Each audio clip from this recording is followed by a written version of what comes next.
बसस्थानकासमोरील अतिक्रमणाविषयी रिक्षा चालकांनी दिले नगरपालिकेला निवेदन। बसस्थानक धाराशिव येते जे रिक्षा पॉईंट आहे त्या रिक्षा पॉईंटवरती सर्व राईसवाल्यांनी, टपरीवाल्यांनी, त्या इडलीवाल्यांनी सर्वांनी तिथं अतिक्रमण केलेलं आहे आणि त्याच्यामुळे आम्हाला रिक्षा चालकांना भरपूर त्रास व्हायला लागला। पॅसेंजर येतात, पॅसेंजरना त्यांच्यापासून त्रास व्हायला लागला। या आतमध्ये येताना जाताना रिक्षामध्ये बसायचं पॅसेंजरनं कुठं का त्या गाड्यापाशी ते जायचं कसं, त्याच्यामुळे आम्हाला त्रास व्हायला लागला आणि आम्ही त्यांच्यासोबत बोलायला गेलो, थोडंसं तुमच्या गाडी पाठीमागं घ्या किंवा काढा, तर रिक्षावाल्यासोबत त्यांनी भांडणं करायला लागले।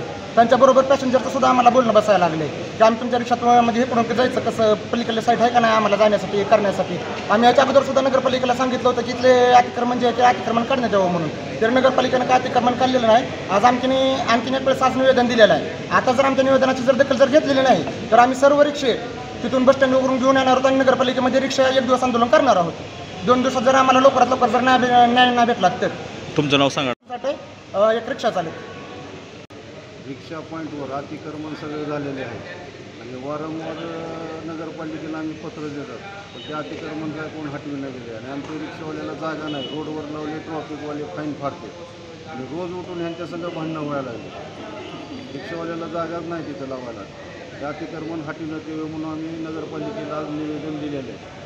त्यांनी म्हणजे 2 दिवसात करू, 2 दिवसात नाही केलं तर आम्ही चक्का जाम इथं नगरपालिकेत येऊन बसणार आहोत।